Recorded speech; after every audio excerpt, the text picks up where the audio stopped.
thank you, the President and your team, this engagement, and I also thank people that have facilitated and the Center for Police Analysis. Indeed, it's good that you come out to watch Parliament. At this time, it is very necessary. I'm sure these people know what is happening in Parliament. And I'll pick just a few things. You will not have access to all the information.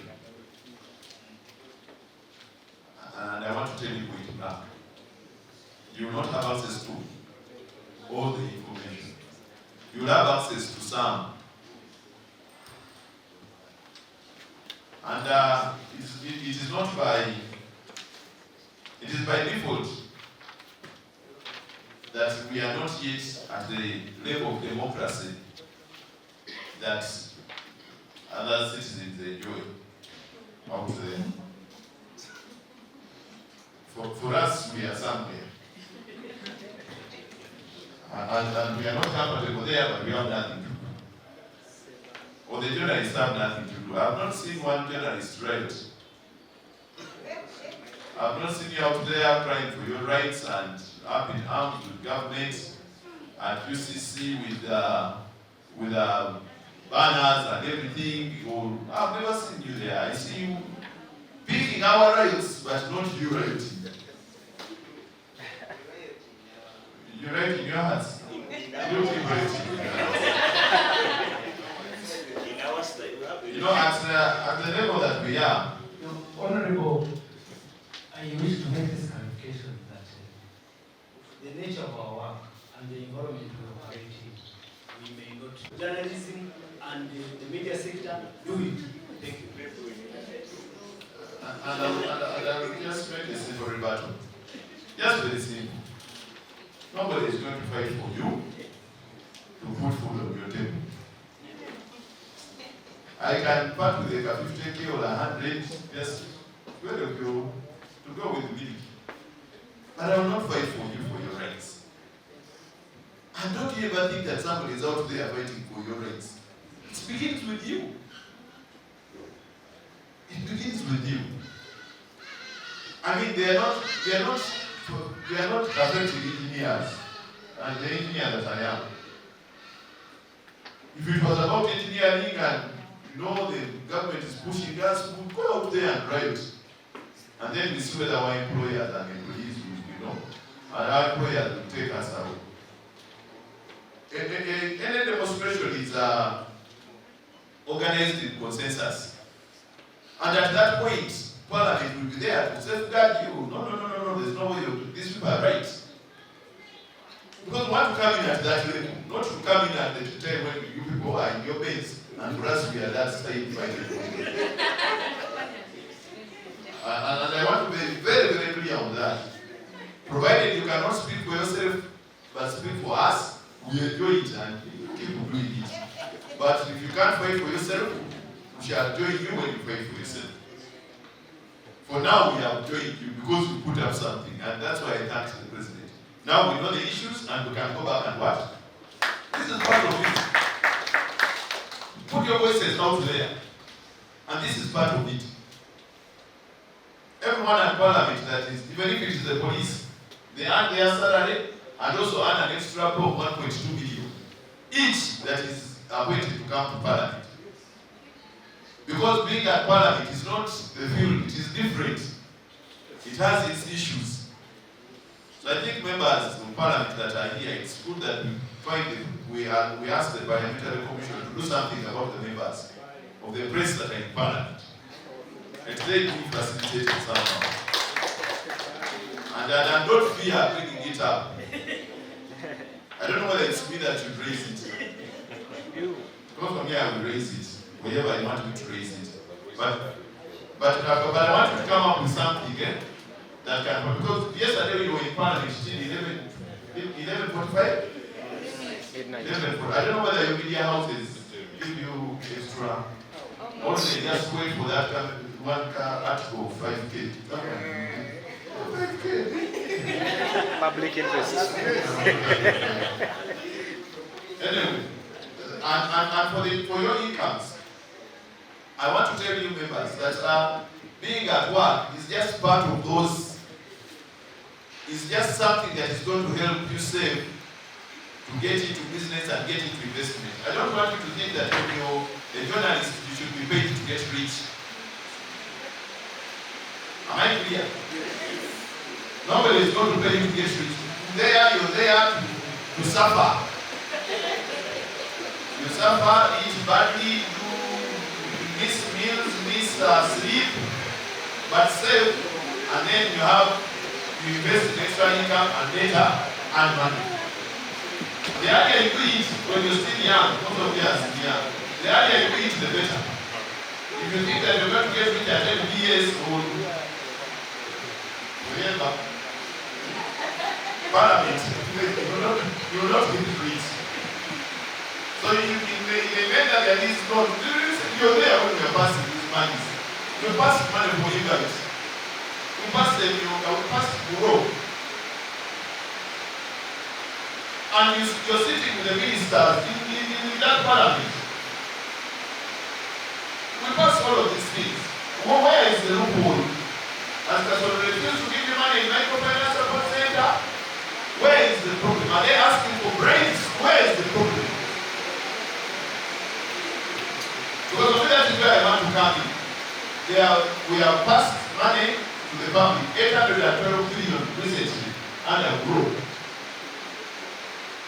We passed the invite loan. We gave money to UPPA, and this money should be taken at 8% per annum for associations and circles.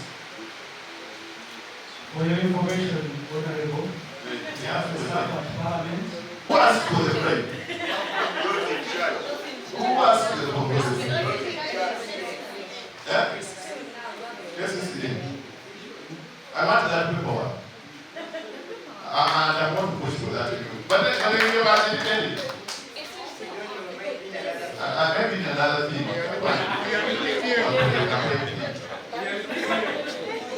I'm sorry to interrupt you. Now that is one. Now, about this shrinking space of civic space. You think with this system of government you're going to get something better? Do you expect it to be better? Because I want you to, for me, I don't debate in anticipation. There is a government which has been here for 40 years, but some of you are part of it. And after 50 or 40 years, it is supposed to stay for another 50. And as they are planning to stay another 50, they have to find ways of, of staying. And one of the ways is by, limiting information, all vital information to the people. My people in the village do not know about Millennium Goals. They even don't know about Vision 2040. They don't know the National Development Plan, and for your own sake, they even don't know the budget that was passed yesterday. They only said one thing, they have increased it to 100 shillings of fuel. So the information you're picking, are these people even understanding it? You really think these people remember that you passed the landlord and tenant bill? Can they even enforce it? Do these people, we discuss prices when they were, when there was an inflation. Do you think those people understood that we discussed for them? There have been corruption scandals. We have talked about them in Sosase, Park, Public Account Storage, and other spaces. Have you seen them even mind that we are talking about them? What is wrong with the public? Why is it listening? Has any of you journalists found out why they are not listening? Well, that is where the problem is. They are tired. Now, being a journalist at the Bukoto State, I believe this is when you have your niche. How do you turn things around for these people to listen? Because you're the ones that studied communication. I did it. If people are not reading papers, what do you do? If people are no longer reading print media. They are no longer watching videos, even the news. They are tired of the news. It's the same news. Floods, embezzlement, doing so and so and somewhere. This one was caught in where are we going? This one was caught in Masaka, with their woman at where. That is the news that we are reporting. Now, if people are no longer interested in watching TV, they are no longer interested in print media, they don't know how to read these blogs, these what are they called? Websites. What are you doing? What is the next thing? How are you going to disseminate information to these people?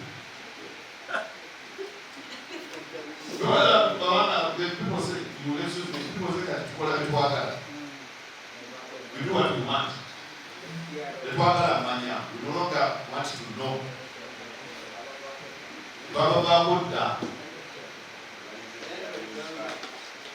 Because the youth are out there, they don't think just next to a church, but they sit down here and pray on Sunday.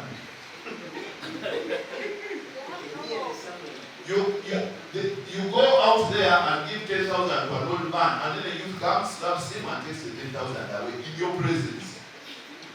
But I'm saying, say to the you give 10,000 and then somebody takes it.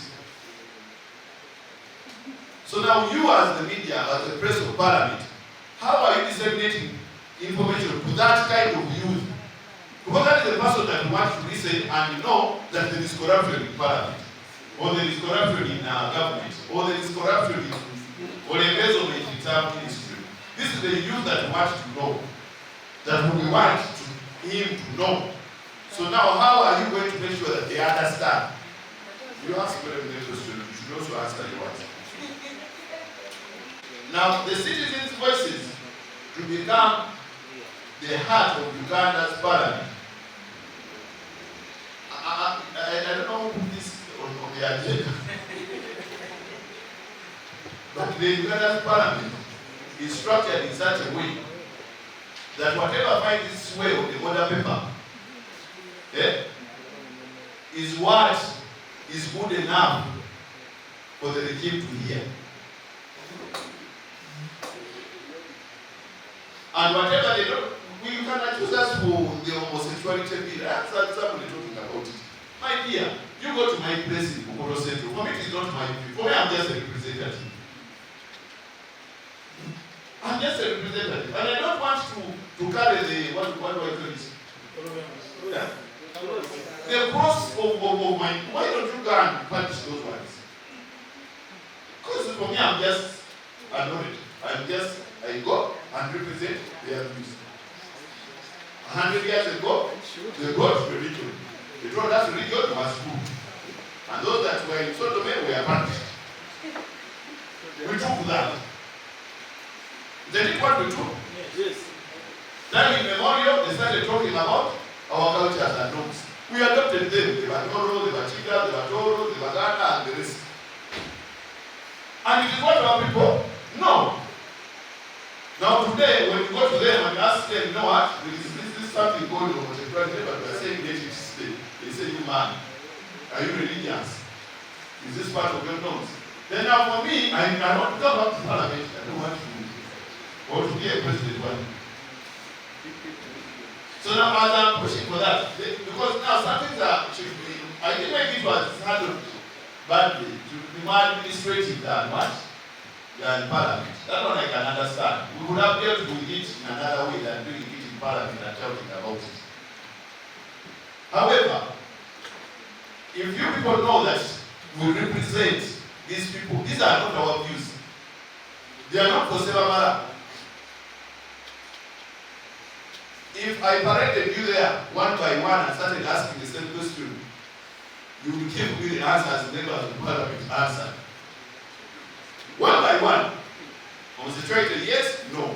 All of you would do. You would wonder how many would go on the other side. Yet for you, you're not representing anyone.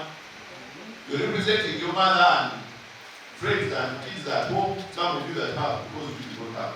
But some of you, not you. This one, this other one. This one. But you people are not representing anyone. Now, for us, we have pressure from the Catholic Church that supported you, from the Protestant Church that supported you, the SDA Church that supported you, the ministries of somewhere that supported you, the cultural leaders that were with you, everyone is out there. So you have pressure on almost everyone. It is not ours. I might have my independent view about rights, but it is not my space because I'm just a representative. I'm here for representation. So whether you what do they call it? You put sanctions on me, you're not. These people should understand. Don't think they don't understand. Because they're the ones that sent us for these things. Just that we have failed to tell them that, you know what, these things are coming because of you. But the idea we understand each other, the best way we can communicate to the Wananchi, because that is what we want people to communicate. You go, like we got religion and everything, go back and explain to the same people. Don't send us. So, thank you. Okay. As I conclude, the supplementary budgets. What are the supplementary budgets for? If you looked at them, whoever asked about them. Huh? Fred, what are the supplementary budgets for? But that wasn't my question. That is the question. I'm always wondering why They are for emergencies. There was an emergency. An emergency to you might not be an emergency. No, then I want to assure you now, this is my, it's not everything that we have discussed. Don't compromise your positions as a parliamentary press. You have no reason to compromise your space. I know of one of the journalists that was refused to enter at the gate of NTV. I called him and he told me, no, today I'm not coming. I reached the gate and he told me not to enter.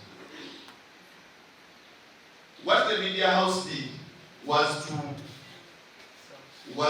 now withdraw all of those people and then bring others. Without an explanation whether, but that person remained working at NTV but did not come back to Parliament.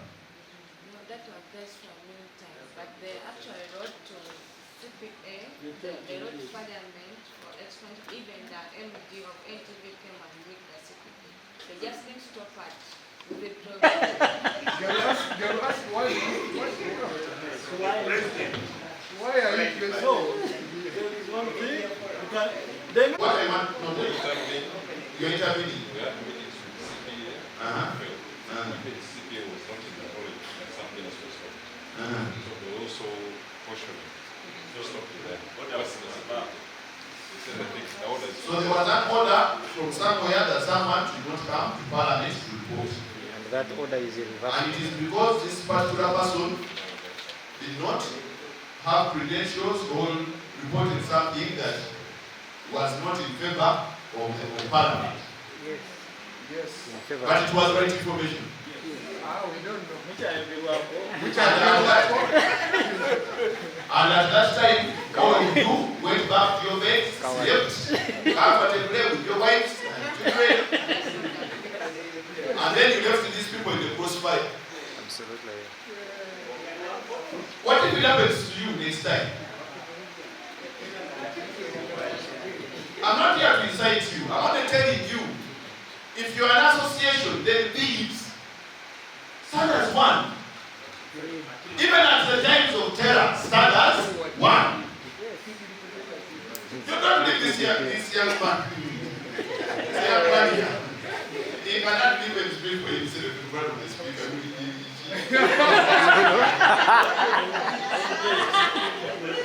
Because that is, there are even members of Parliament that are there.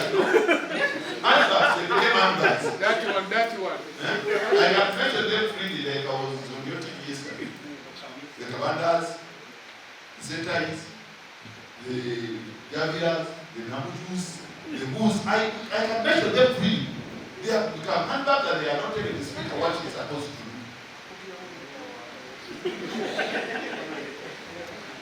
There is a time when you should start on the right side of life. I am not talking about people. Because they are not. Then you will start on the right side of democracy and on the right side of that's what I'm saying. Stop traveling. The more you travel, the more you're going to be oppressed and oppressed and oppressed. And if you can't speak for yourselves, and you start traveling because of these small salaries that you're getting, a year 5 million, 4 2 at Parliament, then you earn those ones. But for how long?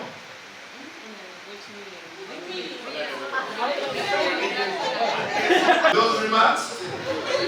I remember somebody talked about the expenditure of government.